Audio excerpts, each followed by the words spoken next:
أنفسنا وسيئات أعمالنا من يهده الله فلا مضل له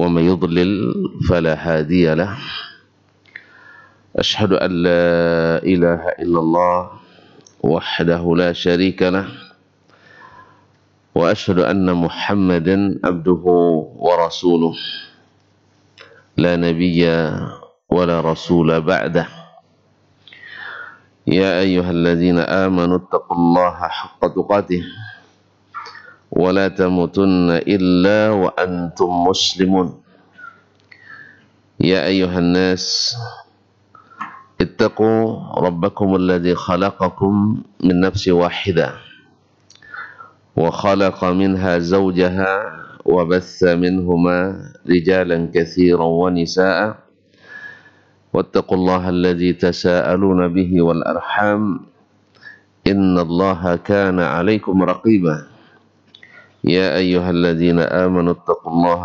وقولوا قولا سديدا يصلح لكم أعمالكم ويغفر لكم ذنوبكم ومن يطع الله ورسوله فقد فاز فوزا عظيما أما بعد فإن أصدق الحديث كتاب الله وخير الهدي هدي محمد صلى الله عليه وسلم وشر الأمور محدثاتها وكل محدثة بدعة وكل بدعة ضلالة. Bapak-bapak dan ibu-ibu, saudara-saudara dan saudari-saudari kaum muslimin dan muslimat,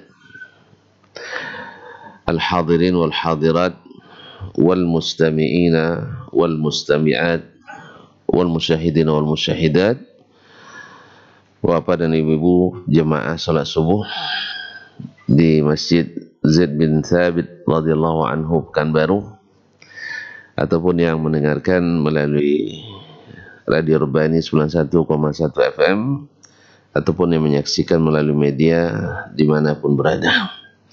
Alhamdulillah, pada subuh ini Allah izinkan kembali kita hadir di rumahnya ini.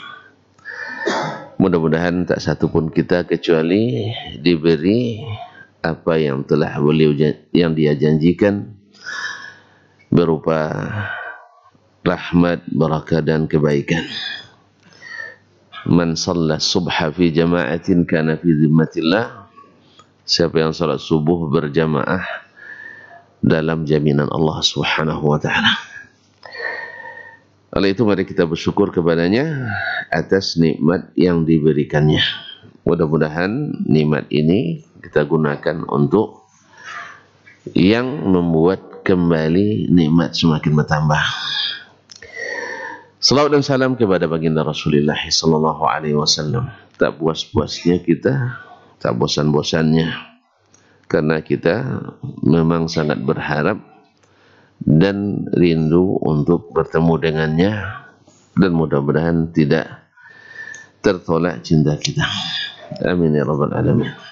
Allahumma salli ala nabiyyina wa habibina wa syafi'ina wa sayyidina Muhammad wa ala alihi wa sahbihi wattabi'ina lahum bi ihsanin ila yaumiddin wa ba'd. Kaum muslimin dan muslimat, bersama Imam Asy-Syafi'i rahimahullah rahmatan wasi'ah dalam bab Jumalul Faraid, yaitu Al-Qur'anul Karim, menyebutkan beberapa kewajiban alal jumlah secara mujmal, secara garis besar. Lalu Nabi alaihi salatu wassalam menjadi mufassilnya, menjelaskan perinciannya, waktunya, bilangannya, sifatnya, kaifiatnya, dan berapa rakaatnya, seperti apa, dan seterusnya.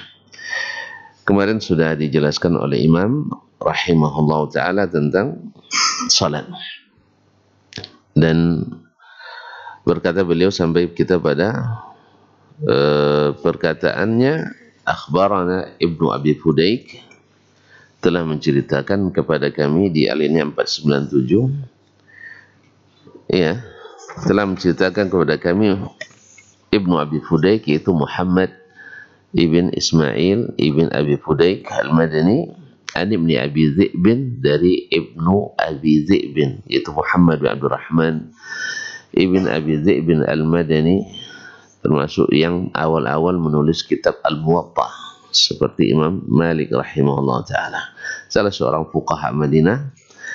An Uthman ibn Abdullah ibn Suraqah, dari Uthman bin Abdullah bin Suraqah ibn Malik.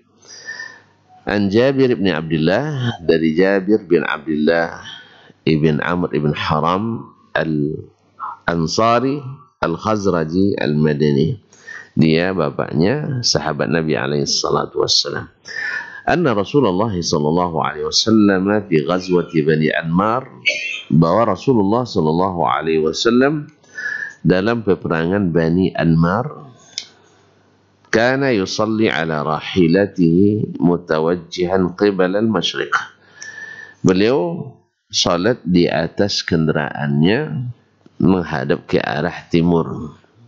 Kemarin sudah kita sebutkan bahwa kiblatnya orang Madinah dan yang sejajar dengannya atau sekitarnya adalah ke selatan.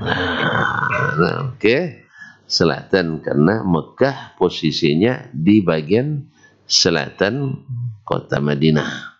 Kalau di peta nanti Pak ini, di atas Madinah, di bawahnya Mekah. Nah, mana lebih dekat Mekah ke laut atau Madinah? Tengok dulunya ya.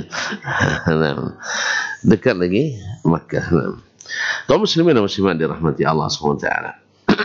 Jadi di utaranya Madinah, berarti kiblatnya ke selatan. Tetapi Nabi salat menghadap ke timur, berarti tidak menghadap kiblat. Tidak menghadap kiblat. Di sini dipahami bahwa salat sunat dalam keadaan berjalan boleh tidak menghadap kiblat. Nah, tapi salat sunat ya, bukan salat wajib. Salat sunat. Sebagaimana salat wajib ketika dalam kondisi perang atau ketakutan yang bersangkutan, misalnya baik sedang lari atau sedang berkecamuknya peperangan, maka boleh juga salat di atas kendaraan sambil tidak menghadap kiblat. Misalnya pilot sekarang kalau menghadap kiblat terus sampai di Mekah nanti. Nah, jadi dia kan tidak mungkin, karena kecepatannya di atas kecepatan pesawat biasa. Jadi ketika dia dalam kondisi tidak mungkin turun, kan ada kondisi tidak mungkin turun, maka dia salat menghadap kemanapun arah pesawatnya. Ya, kalaulah di atas onta, keledai, kuda, boleh sholat di atasnya. Tentu di pesawat lebih boleh lagi dalam keadaan tidak mungkin turun. Dan demikian juga dengan orang yang dalam perjalanan yang jauh, yang memakan 2 waktu sholat atau lebih. Ya, misalnya kita ke Makkah, ke Madinah misalnya, atau kemanapun yang jaraknya di atas atau 8 jam ke atas, kadang-kadang memakan 2 waktu. Kalau tidak disolat di atas, kita tidak akan dapat bermunajat dengan yang maha di atas. Oleh sebab itu terpaksalah solatnya tetap di atas pesawat. Tidak mungkin pula kita minta pilot arahkan dulu ke kiblat sebelum kami solat. Nah, dan kalau seandainya kondisi kita sedang menuju ke Makkah, turun di Jeddah, insya Allah posisi kiblatnya agak pas lah, tinggal miring sedikit ke kiri. Nah, sedikit ke kiri itu sudah menghadap kiblat. Yang posisi pulangnya tidak mungkin kita menghadap kiblat. Oleh sebab itu, dalam kondisi seperti ini, seperti yang pernah dibahas sebelumnya, dikecualikan, yaitu boleh menghadap ke tidak menghadap kiblat. Atau di dalam sedang naik perahu, ya, bukan kapal besar, perahu. Nah, perahu, apa pula kemudinya pegang Johnsonnya, salat harus dilakukan, maka boleh juga salat dalam keadaan tidak menghadap kiblat. Sebagian ulama mengatakan ketika takbiratul ihram dia menghadap kiblat, habis itu dia berputar ke arah tujuan kendaraannya. Nah, ini dalil yang digunakan oleh Imam Asy-Syafi'i rahimahullah tentang menghadap kiblat dalam salat sunat tidak syarat dan tidak syarat atau dibolehkan tidak menghadap kiblat sebagai rukhsah. Ma'asyiral kiram dirahmati Allah SWT. Misalnya sekarang kita juga misalnya dalam keadaan nyetir mobil misalnya, ya, kita nak salat sunat. Nah, salat sunat, maka salat di atas kendaraan menghadap kalau menghadap ke bangkinan lah menghadap kiblat itu bukan salah. Kalau ke bangkinan ke Padang menghadap kiblat kita. Tapi yang posisinya menuju ke Dumai, menuju ke mana lagi? Ke Siak, Lawan, ke Kuansing ya Pak ya. Nah, makanya salah Bapak, kampungnya tidak hadap kiblat. Kalau kami tidak, alhamdulillah kampung kami hadap kiblat. Kayaknya lebih bagus kamper kayaknya. Kaum muslimin dan muslimat dirahmati Allah. Tsumma berkata Imam Syafi'i, akhbarana Muslim, telah menceritakan kepada kami Muslim, yaitu Muslim ibn Khalid Az-Zinji Abu Khalid Al-Makki, sebagai guru fikih pertama Imam Asy-Syafi'i di Makkah. Terkenal dengan fikihnya, dari sanalah kebanyakan ilmu fikih disalin oleh Imam Asy-Syafi'i rahimahullah ta'ala. Kemarin kita sudah panjang lebar bicara bahwasanya guru itu bukan fotokopi murid. Artinya kalau belajar Imam Syafi'i pada Ahmad, tidak mesti dia seperti Ahmad pendapat semuanya. Belajar Ahmad pada Asy-Syafi'i tidak mesti pendapat Imam Ahmad semuanya seperti mazhab Asy-Syafi'i. Imam Syafi'i belajar pada Malik, tidak semua sama pendapatnya, ijtihadnya dengan Imam Malik. Ya, yang nama ijtihad. Tapi kalau yang namanya akidah mesti sama. Apa sebab? Karena tidak masuk ruang ijtihad. Karena dia berita tidak boleh ijtihad di dalamnya. Makanya sesat orang sesat karena dia berijtihad dalam masalah akidah. Akidah itu berita, jangan dimasukkan bab ijtihad. Jelas ya? Akidah itu keyakinan, berita tentang yang tidak bisa kita analogikan. Lalu kita analogikan, sesatlah jalan. Ya, Allah kita samakan dengan makhluk. Kalau dia di atas mesti menempati yang di bawahnya, akhirnya kita tolak dia di atas. Analoginya ke makhluk, berarti kita mentasbih Allah dengan makhluk. Makanya akidahnya Imam Syafi'i, akidahnya Imam Ahmad, Abu Hanifah, Malik sama. Ketika nyebut nama Allah sama-sama nunjuk ke atas. Yang bilang di atas pun nunjuknya juga ke atas. Ini fitrah yang tidak bisa dilawan. Ya, ketika membaca kitab tentang akidah, oh ini tidak benar ini Allah di atas. Allah yang bilang, Nabi yang cakap, sahabat semua cakap seperti itu. Tidak jelas keterangan Nabi itu harus dijelaskan oleh ulama yang datang abad ketiga atau keempat dulu. Baru jelas. Berarti 3 abad pertama, 4 abad pertama tidak jelas perkataan Nabi SAW. Masuk lagi ke situ. Banyak khilaf ini di dalam. Ya memang harus diingat-ingatkan terus. Ya segala munasabah. Karena kita ingin hidayah ini sampai ke semua orang. Ini masalah bukan masalah ringan. Karena berkaitan dengan manhaj, berkaitan dengan rumus. Kalau rumus salah, hasil hitungannya salah. Itu tanya sama arsitek itu. Kalau salah rumusnya salah, hitungnya. Jadi kalau volumenya salah buat, nanti runtuh itu bangunan. Sama akidah juga kalau salah rumus memahaminya, salah dan meyakini, tidak diterima keyakinan kita. Dan berujung-ujung juga lemah dalam pengamalan. Ya karena di akidah takwil, di perintah takwil, di larangan di takwil, akhirnya tidak ada yang bisa direalisasikan. Lemah dalam penerapan apa yang diajarkan Allah dan Rasul sallallahu alaihi wasallam. Disuruh salat jemaah, takwil lagi kan cuma sunat. Gitu ya. Kan tidak wajib. Antum tidak paham usul fikih. Nah, itulah alasannya selalu tidak paham usul fikih. Memang usul fikih mana lebih tua daripada Al-Quran dan hadisnya. Nah, mana tua usul fikih dan Quran dan hadis? Tua Quran dan hadis.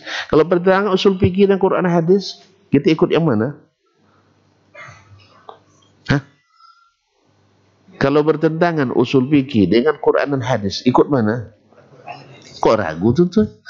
Nah, karena seluruh kaedah itu dibuat ulama untuk mayoritas sampelnya.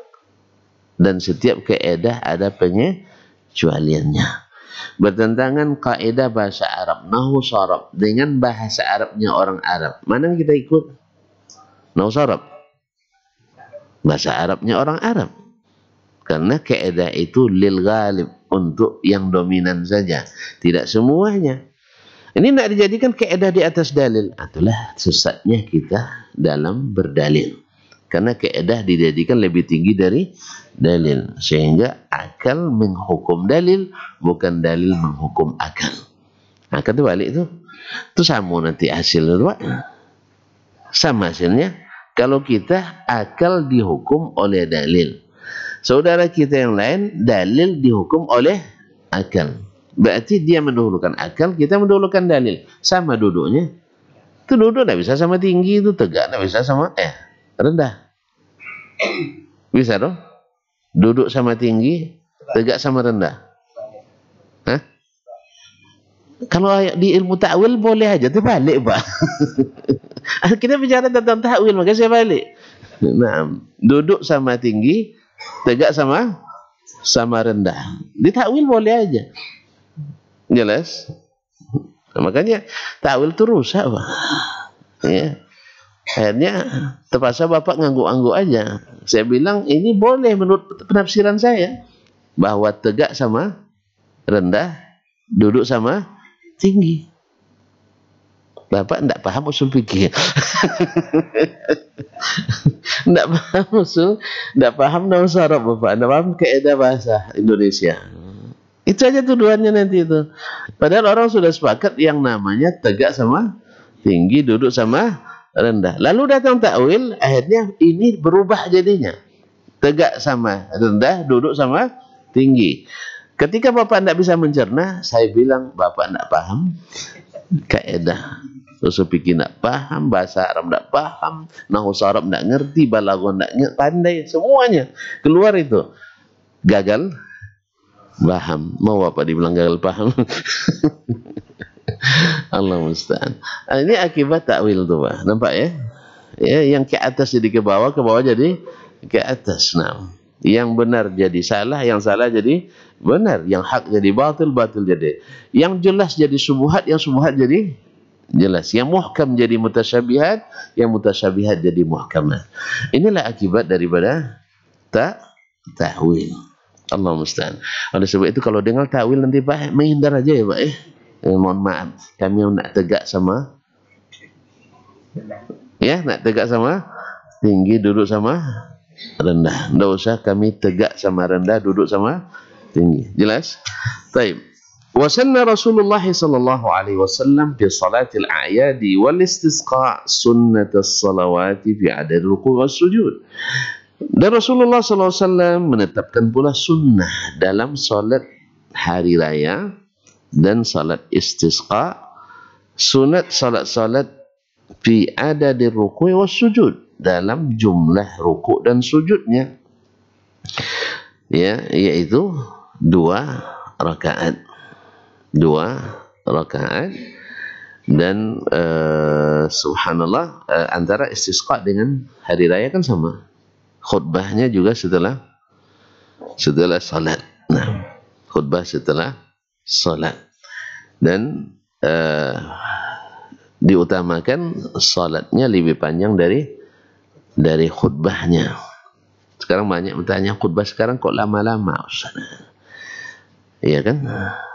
Sebabnya kita lambat ngertinya sekarang. Ya kata dia lah, tegak nak sama rendah, duduk nak sama tinggi, tengah pembahasannya agak lebih panjang.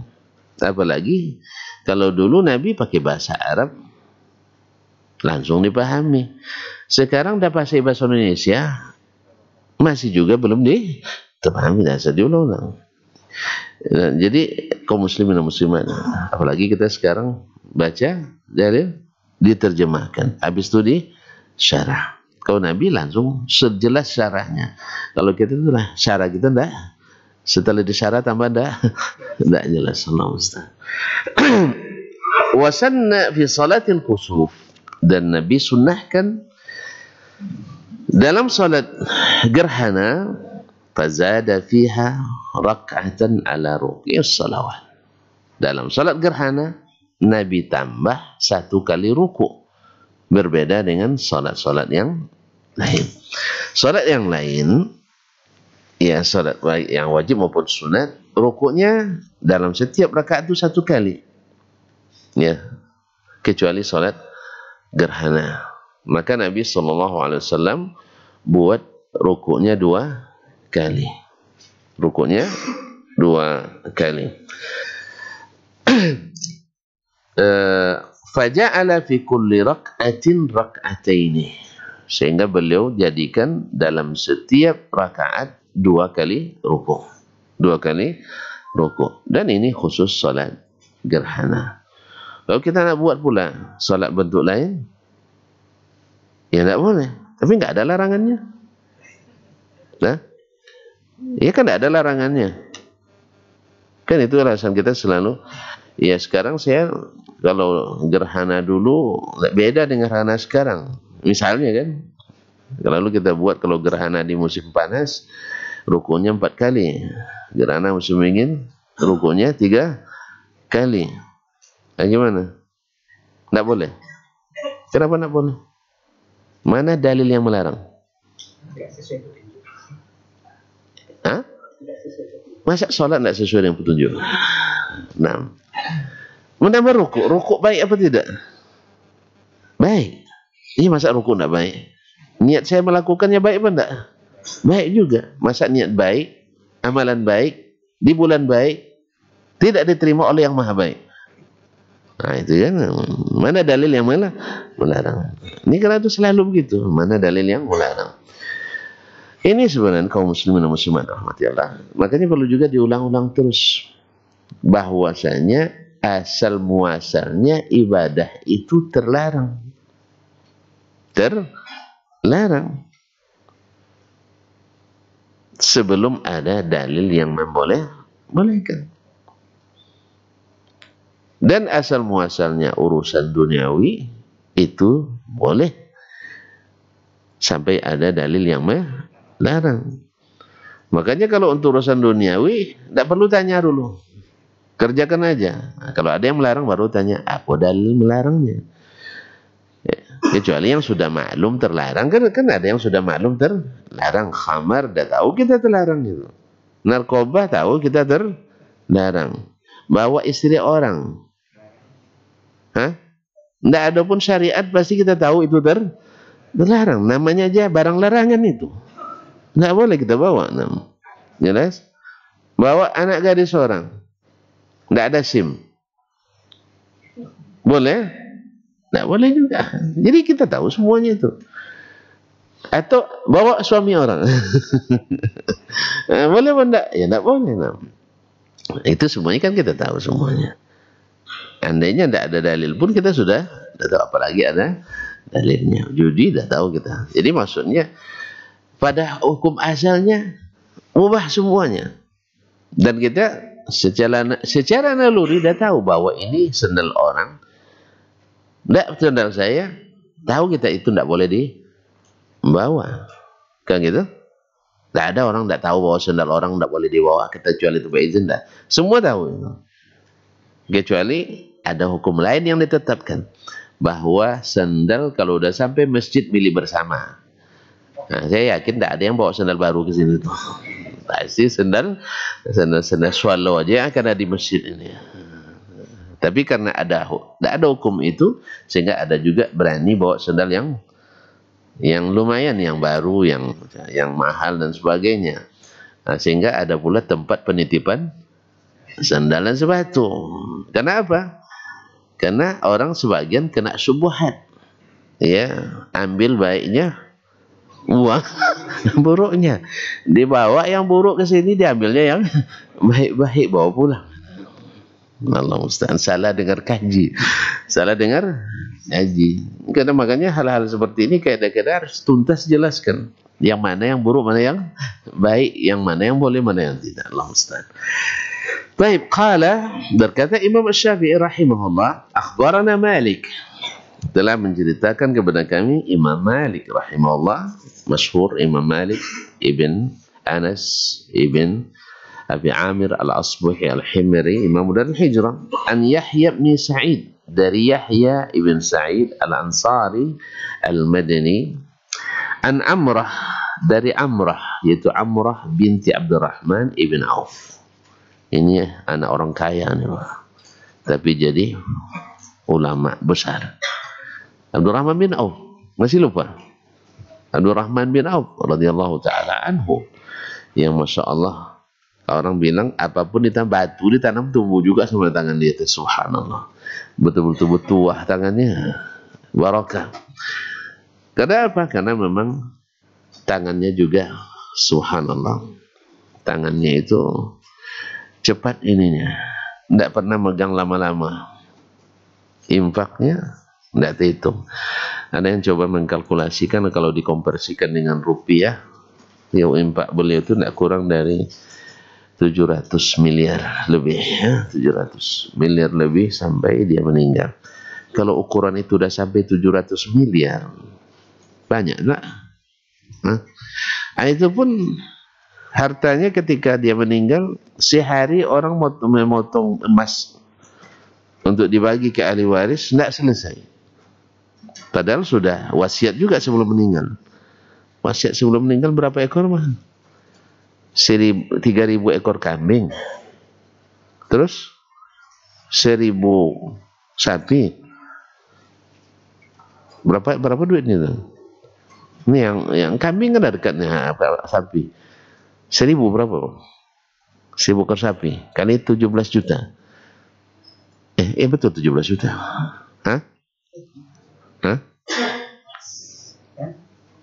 Kambing, bukan kambing, sapi. Nggak tahu harganya, belum tahu. Gampang sebenarnya hitung tuh. Peserta korban masing-masing berapa? Kali 7. Tambah operasional. Nah, 2,5 kali 7. 2,5 kali 7. 17,5. Ya. Lambat ngitung teman. Udah pensiun bapak namanya. Baik.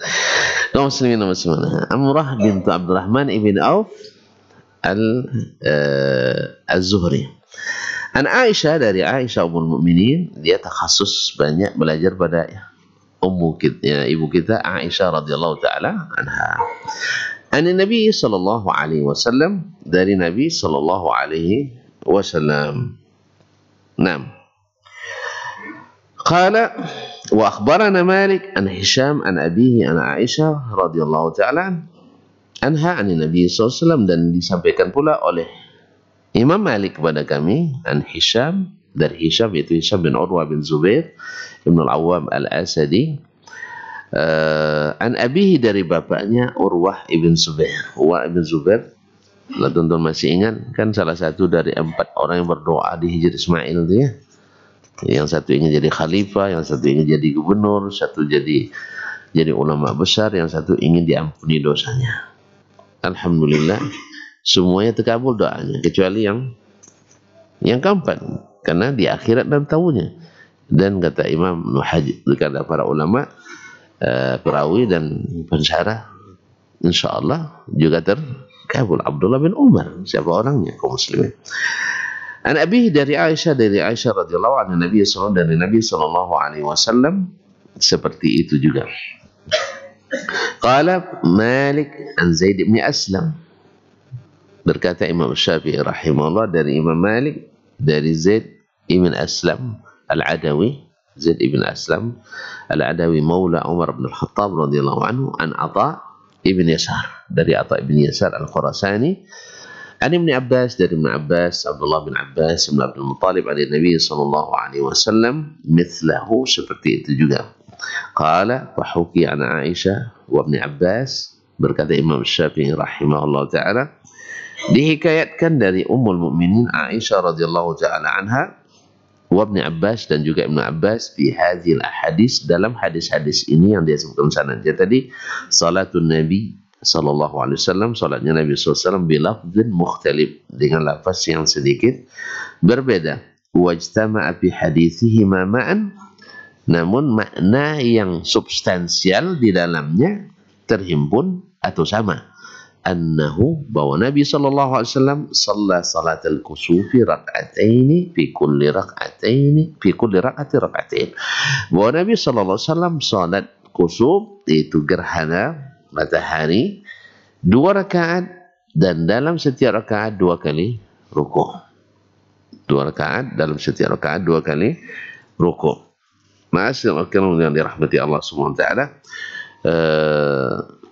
Jadi dia sebutkan sanadnya dulu dan maknanya sama. Ini menunjukkan bahwasannya meriwayatkan hadis dengan makna dari seorang yang faqih itu diterima. Yang intinya adalah bahwa Nabi sallallahu alaihi wasallam salat di gerhana matahari 2 rakaat, dan setiap rakaat rukuknya 2 kali. Ini juga perincian lagi yang tidak ada dalam Al-Qur'anul Karim.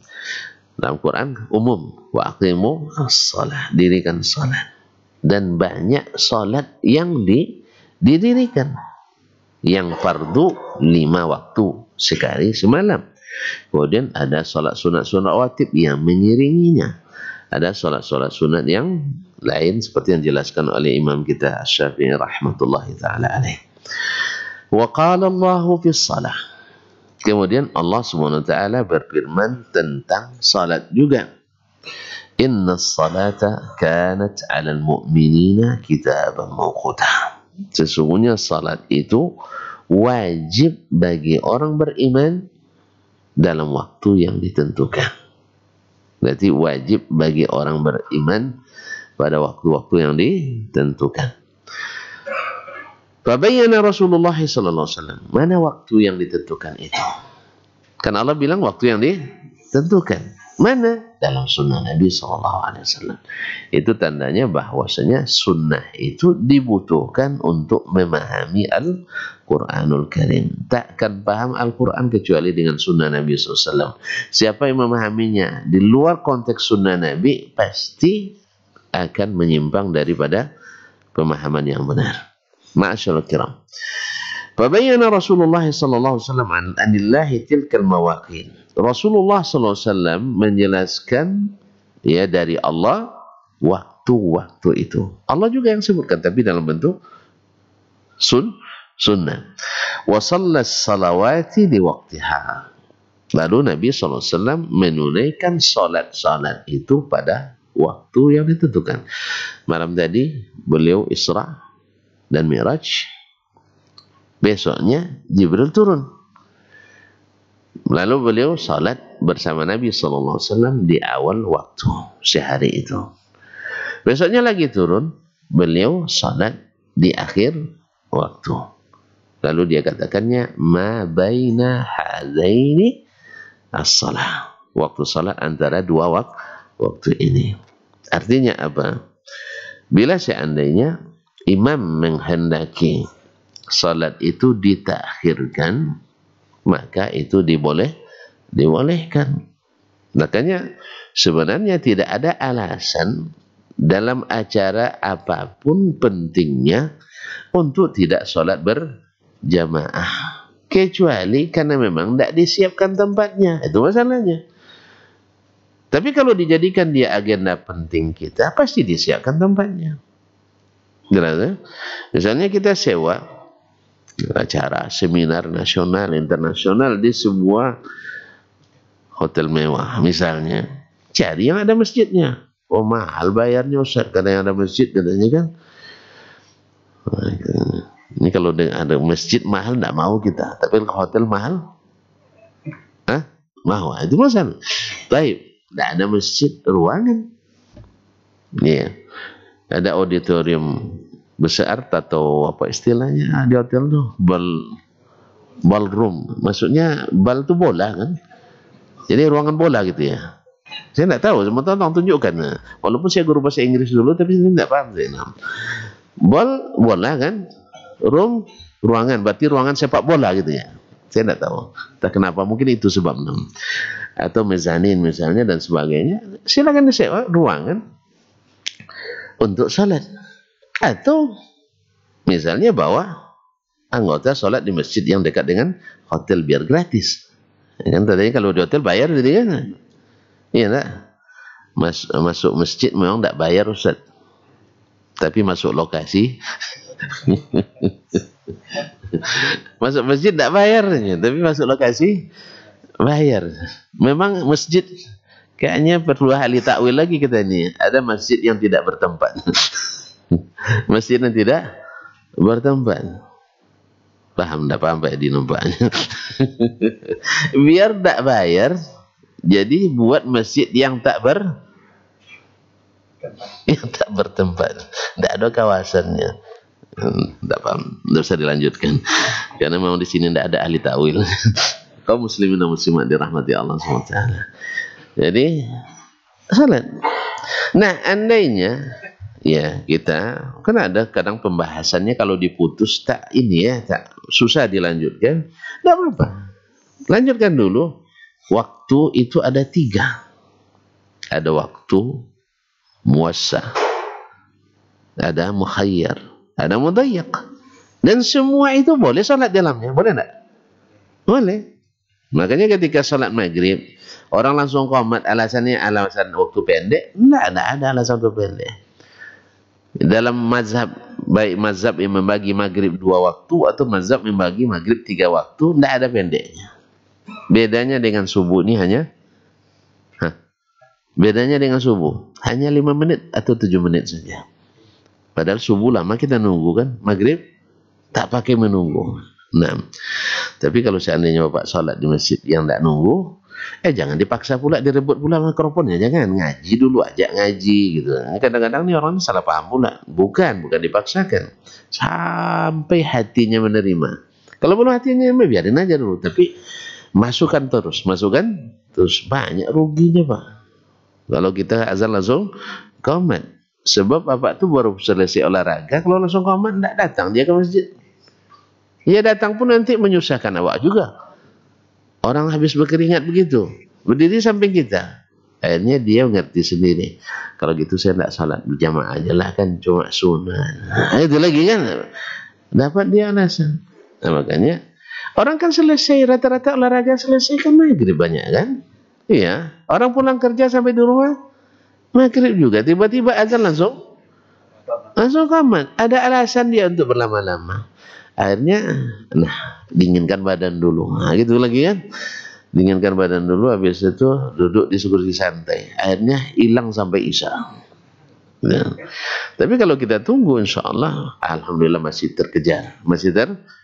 Mandi dia segera, habis itu ganti baju ke masjid. Pas sampai di pintu masjid, Allahu Akbar, alhamdulillah, dapat takbiratul ihram. Tapi kalau tidak ditunggu, dicobanya juga sampai di situ, Assalamualaikum warahmatullah. Sebenarnya tidak apa juga sebenarnya.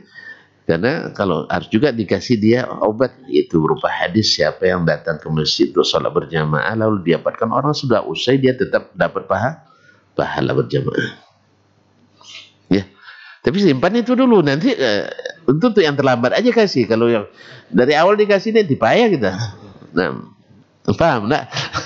Jadi ada hadis yang tak boleh kadang disampaikan, ya kecuali di saat diperlukan. Ini adalah segembira nampaknya dapat hadisnya. Kaum muslimin wasallam. Baik. La ilaha illallah Muhammadur Rasulullah. Fabayyana Rasulullah sallallahu alaihi wasallam anillahi tilkal mawaqit. Lalu Rasulullah SAW menjelaskan kepada kita waktu-waktu itu dari mana keterangannya? Dari Allah juga. Yaitu 2 waktu awal dan waktu akhir. Nah, Jibril yang mengajarkan ke Nabi alaihi salatu wassalam. Wa shalla salawati li waqtiha. Sejak itu Nabi salat 5 waktu tepat waktu. Dan pada umumnya di awal waktu. Karena memang sebaik-baik salat itu di awal waktunya. Di awal waktu. Afdalnya di awal waktunya. Fa husira yaumul ahzab. pada perang Ahzab. Tahun keberapa Pak ini? Tahun ke-8. Perang Ahzab, bukan perang Ahzab. Ahzab, perang multi sekutu Arab. Jadi pasukan sekutu Arab itu berkumpul nak melumat Nabi sallallahu alaihi wasallam di Madinah. Pokoknya dalam hitungan mereka Madinah dalam sekali 24 jam sudah tinggal sejarah. Kerjasama dengan kaum munafikin yang ada di Madinah. Kaum munafikin itulah dia sholat sama kita nih. Kadang baca Quran lebih mantap lagi daripada kita. Melenggok-lenggoknya, ngambil muka, sorbannya lebih tinggi dari kita. Nah, ya kalau bicara depan Nabi SAW setiap Jumat tuh Nabi naik mimbar, sebelum Nabi khutbah dia yang pegang dulu, dia yang dulu bicara. Ya Yohanes, wahai kaum muslimin, kita benar-benar beruntung dapat seorang Nabi seperti beliau. Mantap ya. Wajib kita jaga ini, harus kita pelihara. Subhanallah. Jelas. Jadi kalau ada yang menyebut misalnya seorang tokoh orientalis dari Pakistan yang menjadi guru Islamic Studies di Amerika itu sebagai mujahid katanya. Kenapa? Karena dia berhasil mengacak-acak ajaran Islam. Bagi yang suka namanya mujahid. Yang pernah juga menjadi gerakan GPK dulu, gerakan lupa tuan-tuannya, dia menamakan gerakan pembaruan pemikirannya, gerakan apa istilahnya, tapi kami memplesetkan waktu itu gerakan pengacau keamanan atau keimanan, gerakan pengacau keimanan. Itu dianggap sebagai mujtahid, ya mujtahid mutlak pula barangkali itu, yang mana menghidupkan sekularisme, liberalisme di negeri ini. Dan kerusakannya luar biasa, daya rusaknya luar biasa. Karena memang orang cerdas. Orang cerdas itu subuhatnya lebih dahsyat. Karena memang subuhat itu selalu lahir dari orang cerdas. Jangan bilang subuhat dari orang tidak hebat. Asli orang hebat. Dan kadang-kadang diberikan posisi dan tempat. Ma'asyiral kiram dirahmati Allah SWT. Jadi kaum munafikin orang-orang cerdas, pandai berretorika. Al-Quran sendiri menceritakan, wa idza ra'aitahum tu'jibuka ajsamuhum. Kalau kau lihat tampilan mereka membuat kalian terkesima, takjub. Kemudian wa yaqulu tasma' liqaulihim. Bila mereka bicara, kalian khusyuk mendengarnya. Seolah-olah Imam Mahdi turun ke bumi ya untuk mengajarkan kita. Allah musta'an. Itu karena hebat retorikanya. Makanya kaum muslimin, disinilah pentingnya ilmu. Kalau ilmu, retorika itu tak akan mengganggu. Tapi kalau tidak berilmu, payah. Kemarin saya di Bintan, Mbak, saya tanya salah seorang jemaah tentang bulan-bulan haram. Ya, siapa yang tahu? Angkat tangan. Karena lalu ada menunjuk, saya tahu Ustaz. Bilang, bulan apa? Rajab. Lalu katanya Muharram. Enggak, saya bilang Sya'ban, saya bilang. Saya sengaja untuk menguji, memalingkan dia.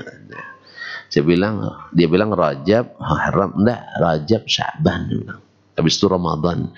Enggak mau juga. Sampai 3 kali tetap Muharram dibilangnya. Enggak mau bilang Sya'ban. Kenapa antum bisa? Harusnya berurutan, saya bilang. Enggak, yang benar adalah Rajab. Enggak, bukan Muharram. Zulqa'dah, Zulhijjah, Muharram. Jelas? Akhirnya saya bilang, saya sengaja tadi, karena orang yang lemah ilmunya, sedikit subuhat. Kan subuhatnya, pasti subuhatnya. Mana yang lebih hebat Ustaz Dasman daripada dia? Misalnya, kan itu subuhatnya. Hebat lagi Ustaz Dasman dari Imam Syafi'i. Kan itu subuhatnya. Tentu orang akan bilang tidak mungkin Dasman lebih hebat dari Imam Syafi'i. KO langsung tuh, bukan KO, TKO. Iya, itu didiskualifikasi langsung, tidak bisa dibandingkan. Ini kan cara ahlul ahwa Al-Subuhat itu bikin gitu. Dia adunya Syekh Albani misalnya Imam Bukhari. Tentu untuk Bapak lebih. Wah, ibarat main bola, Pak. Kalau Pak adu dengan Pak Ronald dengan Ronaldinho misalnya. Ya, ini kita tidak bicara halal haram sekarang. Andainya Bapak disuruh untuk memilih, kalau menang hadiahnya 1 miliar, Bapak pilih yang mana? Pak Ronald apa Pak Ronaldinho? Ronaldinho kayaknya. Tahu dia, dikiranya ini masalah serius ini.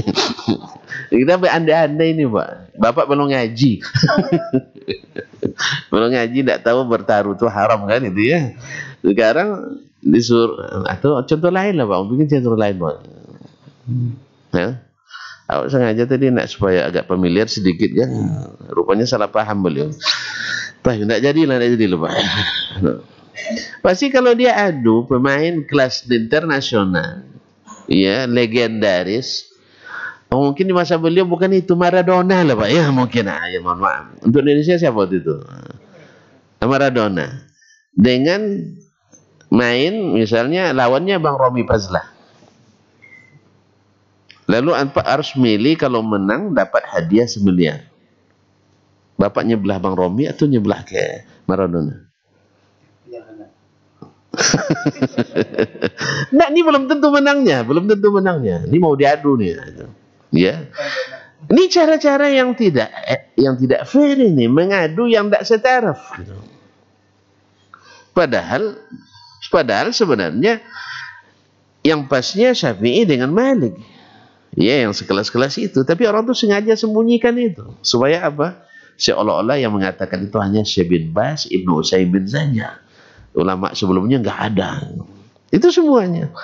Itu cara-cara yang tidak fair yang dilakukan. Kalau nggak mau dibilang, kalau orang tua bilang biasanya cilicik kan, kita bilang aja nggak fair. Sebagaimana ya, jangan bilang bid'ah tapi bilang nggak sunnah ya. La haula wala quwwata. Fa akharaha lil fa husira yaumul ahzab, pada perang Ahzab yang betul-betul azab bagi kaum muslimin waktu itu karena di dalam ada yang berkhianat, yaitu ya Yahudi dan kaum munafikin. La haula wala quwwata billah. Kemudian di luar seluruh pasukan Arab bersekutu untuk melumat Nabi alaihi salatu wassalam dan para sahabat. Fahusira yaumul ahzab, maka pada perang Ahzab Nabi dikepung ya dari seluruh penjuru. Cuman alhamdulillah ada Khandaq berkat izin Allah. Kemudian pengalaman Salman Al-Farisi radhiyallahu anhu, karena orang Arab itu sebelumnya tidak mengenal yang namanya perang kota. Mereka biasanya perang di alam terbuka. Kalau perang kota kan berlindung-lindung orangnya. Tapi siapa dari Persia, mereka biasa perang di kota. Mereka tahu bikin bunker-bunker dalam tanah. Ya, tahu mereka bikin parit-parit.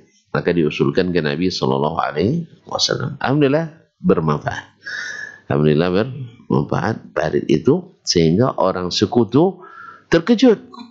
Ini bukan taktik orang Arab. Hari ini bingung dia, di mana dapat ini? Di mana dapat ini? Karena memang tidak biasa orang Arab seperti itu. Orang Arab itu memang head to head. Head to head, hand by hand. Jadi langsung adu kepala mereka. Bahkan ada perang tanding. Kalau kita tembak, tembak sembunyi. Ya. Kalau sekarang kan tembak sembunyi kan lebih baik pula koboi dulu. Kalau koboi tidak langsung berhadapan, ya sambil tidak sembunyi dia. Nah, film tanda saya tidak tahu, yang jelas saya nampak di film dulu. Nah, waktu Koci itu masya Allah, TV 1 sekampung tuh, layarnya 12 inci tuh, hitam putih. Kemudian letak jauh lagi. Lama habis hujan pula melocak, tapi tetap juga apa nonton film koboi itu. Allah musta'an. Jadi mereka lebih berani, ya kan? Pokoknya siapa yang cepat, siapa menang. Tapi kalau perang sekarang enggak, tembak sembunyi kalau perlu entah dari ruang mana dia tekan tombol meledak di tempat jauh. Jadi orang berani, dulu lebih berani sekarang. Maka Bapak tidak perlu risau. Ya, orang sekarang banyak penakut. Ngaji aja kita udah takut orang cuma ya nggak harus ngaji udah takut. Iya. Iya kan? Makanya teruskan ngaji. Nah, tanpa jangan gertak-gertak. Senjata itu insya Allah. Jadi orang sekarang pada penakut. Nuklir tak akan bakal diledakkan. Sebab kalau meledak dekat mereka, mereka ikut korban. Maka tidak usah takut dengan nuklir. Ya. Kalau pas nuklir nanti meledak, kita lari ke atas. Kan mati, rohnya naik ke atas. No, mereka tidak bakal menggunakannya. Karena tak ada yang akan selamat kecuali nak pakai apa terus antum pakai apa namanya masker terus apa namanya yang apa tuh alat pelindung itu kalau udah pakai itu dia tidak nyaman hidup lagi tuh.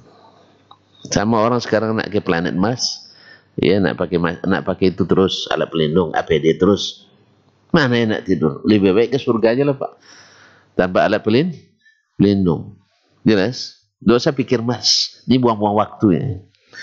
Yang lebih buang-buang waktu karena mahal sih hanya $1 miliar per orang $1 miliar per orang APBD Riau tidak cukup untuk satu orang ke planet Mars nanti betul pula kita gara-gara siapa yang nak berangkat nanti tak gubernur, tak nak wakilin, tak ketua DPRD dan sebagainya. Oleh sebab itu untuk saat ini untuk mikirkan Mars tutup saja filenya dulu tidak ada SPPD untuk situ. Dana tidak cukup dong. Utangnya belum terbayar. Utang belum? Bikin risau kita. Tapi kaum muslimin dan muslimat dirahmati. Fa akharaha lil uzur. Lalu Nabi lambatkan salat karena uzur. Hatta shalla adh-dhuhra wal 'ashra wal maghrib wal isya' fi maqamin wahid.